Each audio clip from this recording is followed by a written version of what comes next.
Daf Yomi, Tractate Menachot 17b, with the words Inami, about a line into it. Inami ma'achilik because I mashma. Alternatively, the double expression serves to teach that just as one renders the offering pigul only when one's intention involves the consumption of an olive bulk, as this is the minimal measure for an act to be considered eating, so too one renders the offering pigul only when one's intention involves the burning of an olive bulk. But actually, the expression for consumption found in the verse indicates consuming it in the usual manner, and therefore an offering is rendered unfit only if one's improper intention involved consuming an item that is usually consumed or burning an item that is usually burned.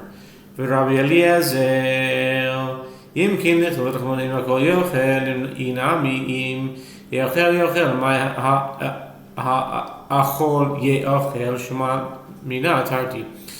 And what would Rabbi Eliezer respond? He would say that if it were so that the verse intends to teach only that halacha, let the merciful write either if ha'achol or yachel. The same word twice is usually a double lashon, but this is different. This is ha'achol yachel. It's a variance, it's a mixed match.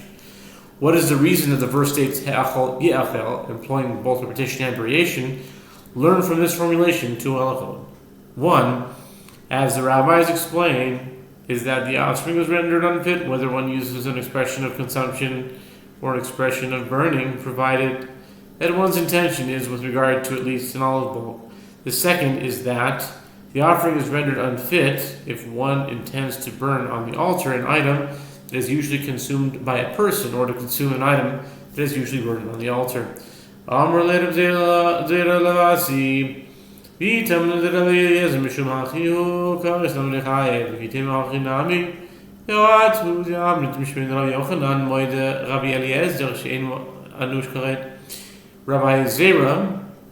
said to Ravasi, but if the reasoning of Rabbi Eliezer is due to that derivation, and he understands that the verse equates the improper intent to consume an item that is usually consumed with the improper intent to consume an item that is usually burned, then let one also be liable to receive credit for consuming an offering brought with intent to consume after its designated time the part of the offering that is burned, or for intention to burn after its designated time the item that is usually consumed.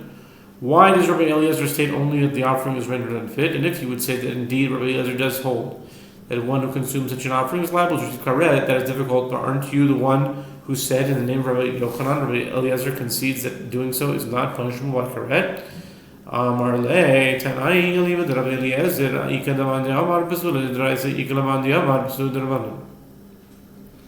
Ravasi said to him, it is keeping Tanaim as to the opinion of Rabbi Eliezer. There's one who says that Rabbi Eliezer deems the offering to be unfit by Torah law, and one is liable to receive karet. It was in accordance with this opinion that Rabbi Yochanan cited the proof from the verse, and there is one who says that Rabbi Eliezer deems the offering to be unfit by rabbinic law, and it was in accordance with this opinion that Rabbi Yochanan said that according to Rabbi Eliezer there is no punishment of karet for this transgression. The Tanya Sheikh is the Rabbi Midamim Machon Hakzim Inside the Machon.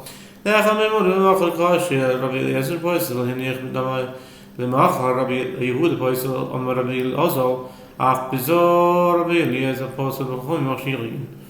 As it is taught in Brighton, in the case of one who slaughters the offering with the intention to drink some of its blood, which is designated to be presented on the altar on the next day, or to burn some of its meat, which is meant to be eaten on the next day, or to eat some of its sacrificial portions, which are designated to burn on the altar on the next day, the offering is fit as his intention is to eat an item that is usually sacrificed on the altar, or to burn on the altar an item that is usually eaten. But Rabbi Eliezer deems the offering unfit if one slaughters the offering with the intention to leave some of its blood for the next day, but not to present or to consume it. Rabbi Yehuda deems the offering unfit. Rabbi Elazar said, even in this case, Rabbi Eliezer deems the offering unfit, and the rabbis deem it fit. Rabbi Yehuda leave it man.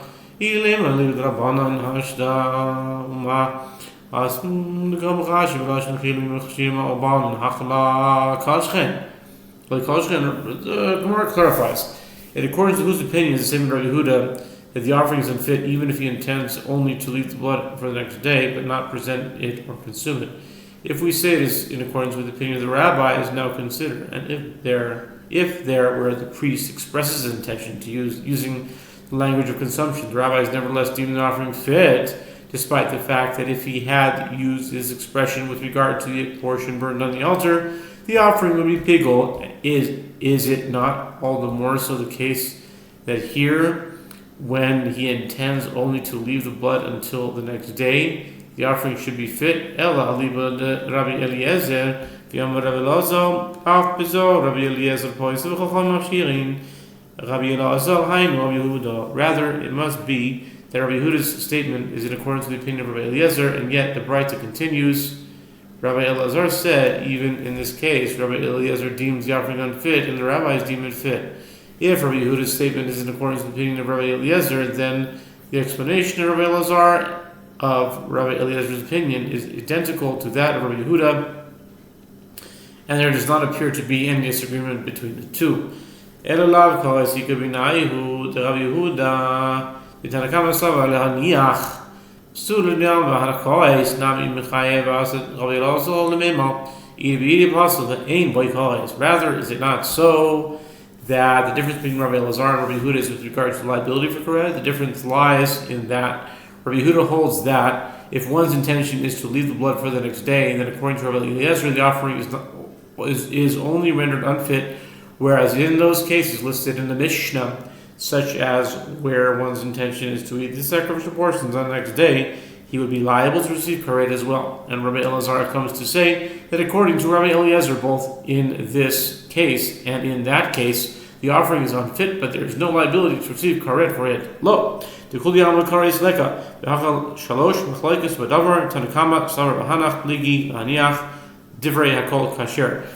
rejects the suggestion. No, it may be that everyone agrees that according to Rabbi Eliezer, in a case where one's intention is to eat after its designated time, an offering that is usually burned, or to burn an item that is usually eaten, there is no liability to receive karet. And here there are three disputes with regard to the matter. The first time I hold that the rabbis and Rabbi Eliezer disagree only in those cases.